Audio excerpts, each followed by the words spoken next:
Bonjour à tous et bienvenue dans cette nouvelle vidéo qui traitera de la création d'un compte de résultats différentiel sur Excel. Mais tout d'abord et avant de commencer, si vous souhaitez aller plus loin dans les explications, je vous invite à cliquer sur les liens de formation dans la description et si vous ne souhaitez pas rater mes vidéos sur l'utilisation des outils tels qu'Excel dans le monde de l'entreprise, n'hésitez pas à vous abonner à la chaîne. De plus, pour ceux qui souhaiteraient uniquement acquérir le fichier sans passer par le tutoriel vidéo, sachez que tous les documents sont disponibles en illimité et dans leur version finalisée pour mes contributeurs Patreon, plateforme dont vous trouverez le lien en description. Alors dans cette nouvelle vidéo, on va apprendre à construire un compte de résultats différentiels. Vous allez voir, c'est relativement simple. Alors première chose à faire quand on fait un compte de résultats différentiels, c'est quoi? C'est de construire déjà votre compte de résultats classique. Donc je vais changer vite la largeur de la colonne et regardez ce que je vais faire. Donc on va mettre ici compte de résultats classique. Voilà, comme ceci. Donc ce que je peux faire, c'est que bien sûr, je vais mettre les éléments ici en gras. Et regardez, ensuite je vais me placer à peu près dans la colonne C ici et on va voir les différents montants. Je démarre par quoi? Comme il s'agit d'un compte de résultats, je démarre bien entendu par les produits. Donc au niveau des produits, il faudra que j'insère l'ensemble de mes ressources financières. On aura par exemple le chiffre d'affaires. Comme ceci. Ce qui nous donnera le total des produits. Jusque-là, pas de grosses difficultés, vous êtes bien d'accord. Une fois que j'ai fait ça, qu'est-ce que je peux faire? Je peux double-cliquer ici pour élargir bien sûr cette colonne. Je mets tout ça en gras, voilà, pour bien signifier qu'il s'agit d'éléments comme ceci, voilà, assez important. On met des bordures un petit peu partout, voilà, on fait la mise en forme classique, hop, on met nos produits comme ça, on met une petite couleur très simplement. Et on va mettre par exemple, alors je sélectionne bien sûr la colonne, je mets tout ça en euros, et on va mettre par exemple 400 000 euros de produits. Voilà, avec un total donc qui sera de 400 000 euros. Bien sûr, si vous avez d'autres éléments dans votre chiffre d'affaires, vous pouvez les ajouter afin d'avoir l'ensemble des éléments exhaustifs. Une fois qu'on a ça, qu'est-ce qu'on va faire? On va avoir ensuite nos charges. Alors je sépare de façon totalement volontaire mon tableau. On va avoir les charges et on va prendre là encore le montant des différentes charges de notre compte de résultats. On va avoir par exemple tout ce qui est relatif aux achats de marchandises. Ensuite, on aura par exemple les variations de stock de marchandises, les loyers, les déplacements, les assurances, tout ce qui est relatif aux abonnements. Alors je vous mets bien sûr des charges pour qu'on puisse ensuite examiner chacun de ces différents postes. Les frais postaux, le packaging, les frais bancaires, l'ensemble des charges de personnel et bien sûr on ne les oublie pas, les impôts et taxes. Tout ça va donc nous donner un total, donc le total des charges, total charge comme ceci, voilà, on va mettre tout ça en gras, donc on sélectionne ces éléments-là, hop, gras. Là aussi en gras, on aère un petit peu notre colonne, comme ceci, voilà, pour la mettre à niveau. Et une fois qu'on a ça, qu'est-ce qu'on va faire? On va bien sûr mettre les éléments, je mets des petites bordures, voilà, très simplement, on reste très soft, vous avez compris, vous savez très bien comment faire un compte de résultats si vous êtes un habitué de la chaîne, et on va mettre tout ça en euros. Une fois que j'ai rempli ces éléments, alors je peux mettre cette colonne en gras, là aussi, on aura bien entendu le résultat, voilà, qui va correspondre à quoi? Vous le savez, vous le connaissez, ça va être tout simplement égal à mon total de produits moins mon total de charges, comme ceci. On met des petites bordures. Alors maintenant, c'est très simple, je vais remplir les éléments de charge. Donc on va avoir quoi? On va avoir ici les achats de marchandises, on va mettre par exemple 200 000 euros. Ensuite, on va mettre 35 000 euros de variation de stock de marchandises, 25 000 euros de loyer, 10 000 euros de frais de déplacement, 2 000 euros d'assurance, 5 000 euros d'abonnement, 1 000 euros de frais postaux, 25 000 euros de packaging. Frais bancaires, on va mettre 5 000 €, par exemple. Et les charges de personnel, on va mettre quoi? On va mettre par exemple 50 000. Voilà. Les impôts et taxes, on va mettre quelque chose. Allez, on va dire que c'est une première année et qu'on ne paye pas beaucoup. On va mettre 2 000. Ce qui est bien fantaisiste. Hop, et on sélectionne et on met bien sûr un petit total comme ceci. Une fois qu'on a fait ça, qu'est-ce qu'on va faire? Et c'est là qu'on va démarrer véritablement la construction de notre compte de résultats différentiels. Je vais rajouter 3 colonnes ici et je vais mettre, regardez, une petite couleur orange pour qu'on puisse bien comprendre les éléments. On va créer une ventilation parmi nos différents éléments. Donc je vais mettre ici ventilation. Puisque pour l'instant on était sur un compte de résultats classique, hein, produit ici, moins les charges. Donc là maintenant je vais faire une ventilation sur 3 colonnes. Je fusionne et je centre. Voilà. Et dans chacune de ces colonnes, qu'est-ce qu'on va avoir? On va avoir la répartition du montant global en fonction de s'il s'agit de charges variables par nature, de charges fixes. Et moi je rajoute toujours un petit onglet de vérification. Vous allez comprendre ce que c'est. Alors je sélectionne bien sûr cette ligne-là et hop, je fais un petit renvoi à la ligne automatique pour mettre tout ça en cohérence. Voilà, je mets ces petits éléments et je mets tout ça en gras. Ça ne me pose pas de problème, c'est très bien. Je sélectionne l'ensemble des cases, pareil, hop. Voilà. Et voilà. Comme ceci. Donc maintenant, on va dispatcher nos différentes dépenses. Je peux mettre aussi ça au centre. Voilà, je fais un petit peu de mise en forme classique. Et là, qu'est-ce qu'on va faire? On va mettre des bordures peut-être un petit peu plus épaisses. Voilà, comme ceci. Là, j'ai d'ailleurs pas besoin de mettre véritablement des éléments, donc je peux les mettre, allez, on va les mettre en gris, voilà. Et je vais donc séparer tout ça en charges variables ou charges fixes. Ici, les achats de marchandises, qu'est-ce que ça va être? Hop, je vais sélectionner ça, je vais mettre en italique. Alors, qu'est-ce que ça va être? Ça va être, par nature, des charges variables. Donc, on va avoir 200 000 € ici de charges variables. La variation de stock, c'est pareil, c'est des charges variables. Les loyers, par contre, qu'est-ce que c'est? Typiquement, il s'agit là de charges fixes. Donc, on va mettre l'entièreté ici.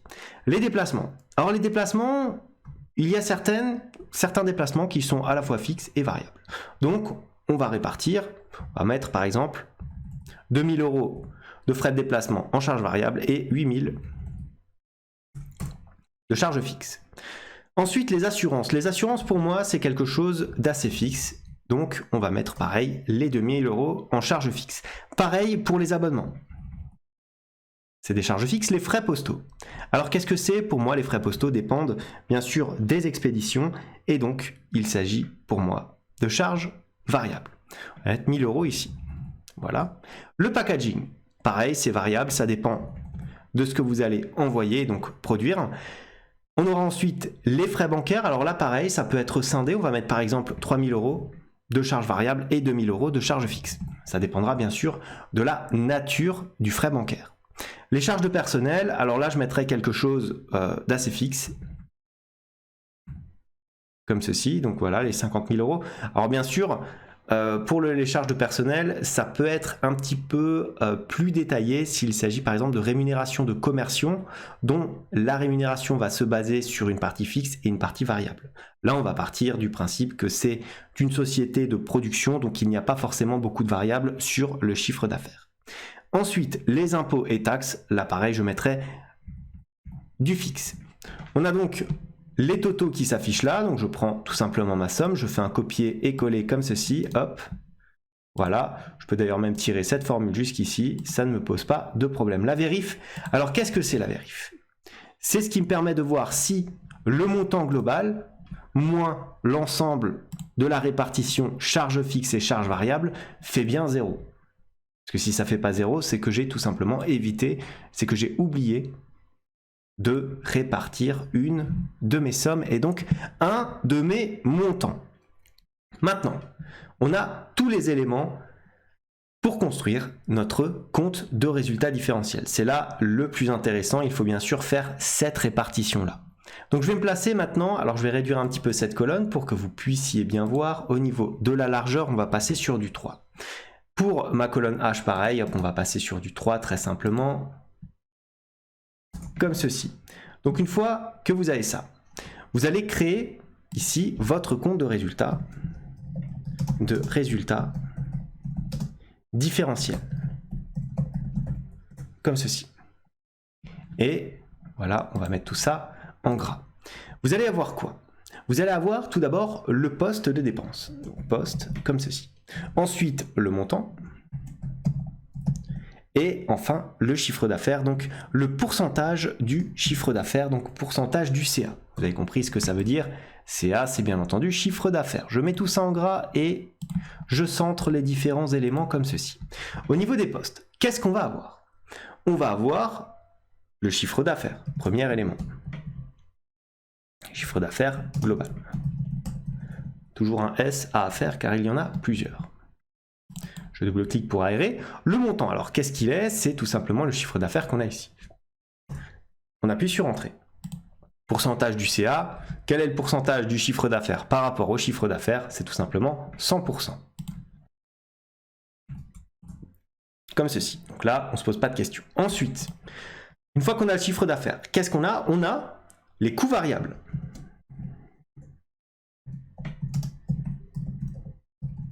Comme ceci. Voilà. Donc, les coûts variables, qu'est-ce que c'est? C'est, on l'a bien entendu calculé, donc pas de problème à ce niveau-là, c'est égal à ce que nous avons ici. Donc, le montant global des coûts variables. 266 000 €. Ensuite, nous avons maintenant le pourcentage du chiffre d'affaires. Donc, ça va être quoi? Ça va être égal au coût variable divisé par le chiffre d'affaires global. C'est-à-dire 64% à peu près, hop, comme ceci, 67%, pardon. Voilà. Une fois qu'on a le chiffre d'affaires et les coûts variables, qu'est-ce qu'on peut calculer? On peut bien sûr calculer la marge sur coût variable. Comme ceci. Je vais mettre tout ça en gras parce que ça va être un des indicateurs sur lesquels nous allons travailler. La marge sur coût variable va être égale au chiffre d'affaires moins les coûts variables, tout simplement. Et là, pareil, on va avoir le pourcentage du CA, donc ça va être égal à la marge sur coût variable divisé tout simplement par le chiffre d'affaires. Bien sûr, on met un format en pourcentage, soit 34%. Ensuite, une fois qu'on a fait ça, qu'est-ce qui nous manque? Il nous manque tout simplement les charges fixes. Les charges fixes, donc on va les calculer comme ça, charges fixes. Voilà. Et où est-ce qu'on les trouve? On les a calculées dans notre ventilation. Ici, on a 94 000 €. On appuie sur Entrée. On a donc nos charges fixes ici. On va faire un petit calcul, égal nos charges fixes, divisé bien entendu, par le chiffre d'affaires, soit, vous l'avez remarqué, 24%. Bien. Ensuite, qu'est-ce qu'on va avoir? On va avoir le résultat, bien entendu, de l'exercice. Résultat comme ceci. On va mettre tout ça en gras, puisque ça va être bien sûr un de nos deuxièmes indicateurs les plus importants. Je vais mettre des petites bordures éventuellement pour notre tableau. Voilà, on ne s'embête pas, toutes les bordures. Donc les résultats, ça va être quoi? Ça va être tout simplement égal à la marge sur coût variable moins les charges fixes ici. C'est-à-dire tout simplement 42 000 €. Faire égal, divisé par notre chiffre d'affaires, c'est-à-dire en pourcentage, on est à peu près à 10%. Ensuite, une fois qu'on a ça, on peut éventuellement calculer le seuil de rentabilité, ce qui peut être intéressant. Rentabilité comme ceci. Voilà. Et le seuil de rentabilité, alors je vais le mettre avec une bordure un petit peu plus épaisse pour que vous puissiez bien voir qu'il s'agit d'un indicateur assez important. Ça va être égal à quoi? Ça va être égal à tout simplement notre chiffre d'affaires, donc ça va être les charges fixes, c'est-à-dire J7, divisé, et j'ouvre ma parenthèse, divisé par quoi?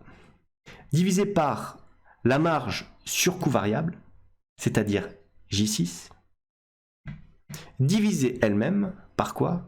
Divisé par le chiffre d'affaires J4.